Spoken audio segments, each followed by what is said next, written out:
کلا انہا تذکرہ، یہ لفظ بہت اہم ہے. تذکرہ، ذکرہ، تذکیر، فذکر بالقرآن، کیا معنی ہے اس کے؟ یاد دہانی صحیح ترین ترجمہ ہے، یاد دہانی. ایک ہے کسی کو کچھ سکھانا، نئی بات سکھانا، ایک ہے یاد دہانی. اسے ایک چیز معلوم تھی، کوئی بھول گیا، یاد کرانا. جیسے آپ کے کسی دوست نے آپ کو بہت قیمتی قلم دیا تھا، آپ نے اسے بہت سنبھال کر اپنے ٹرنک میں رکھ دیا. اب سال ہا سال ہو گئے، نہ دوست سے ملاقات، نہ وہ یاد. اچانک آپ نے کسی روز ٹرنک کھولا اور وہ قلم آ گیا، تو آپ کو دوست یاد آ جائے گا کہ نہیں؟ اسی لیے قرآن آفاق و انفس کے لیے آیات کہتا ہے. ہم اپنی آیات دکھائیں گے تمہیں، نشانی جس کو دیکھ کر تم ہمیں پہچانو گے. اور تذکرہ کا مطلب کیا ہے؟ پوٹینشلی ایمان ہر انسان کے دل میں موجود ہے. یہ جو روح جو ہمارے قلب کی مسکن مکین ہے، اس میں اللہ کی معرفت بھی ہے، اللہ کی محبت بھی ہے. البتہ ذہول کے پردے پڑ گئے ہیں، بھول اور نسیان طاری ہو گیا ہے. ہم دنیا ہی کے اندر گم ہو کر رہ گئے ہیں. ہماری ساری دلچسپیاں دنیا سے ہیں، لہذا ہماری توجہ ہی نہیں ہے. ورنہ ہر انسان کے دل میں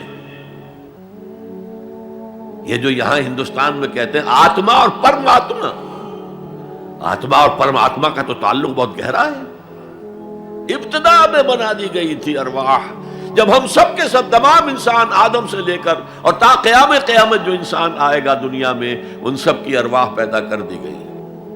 اور پوچھا گیا الست بربکم قالوا بلا، یاد ہے؟ لہذا یہ تذکرہ ہے، یہ یاد دہانی ہے، تمہارے اندر موجود ہے. اللہ کی معرفت بھی موجود ہے، اللہ کی محبت بھی موجود ہے.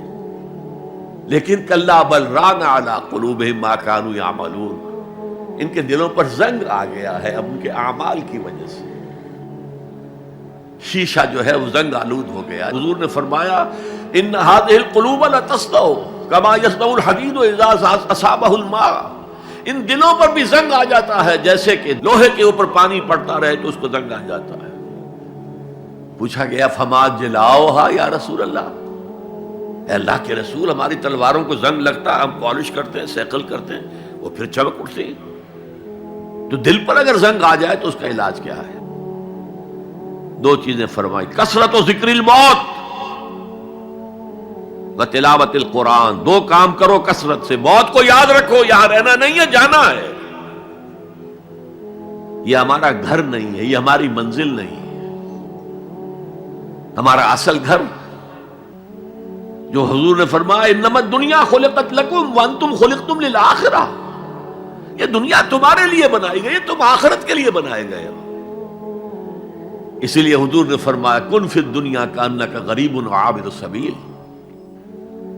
دنیا میں ایسے رہو جیسے راہ چلتے مسافر ہو یا اجنبی ہو. اپنے بارے میں فرمایا مالی ولی دنیا، مجھے تمہاری دنیا سے کیا سروکار، انما مثلی کراکب استظل تحت شجرۃ ثم راح فترکھا، میری مثال اس مسافر کی سی ہے جو ذرا سستانے کے لیے کسی درخت کے سائے میں بیٹھتا ہے تھوڑی دیر. وہ اس کا گھر تو نہیں ہے، اس کی منزل نہیں ہے، پھر وہ اس کو چھوڑتا ہے، اپنا راستہ لیتا ہے.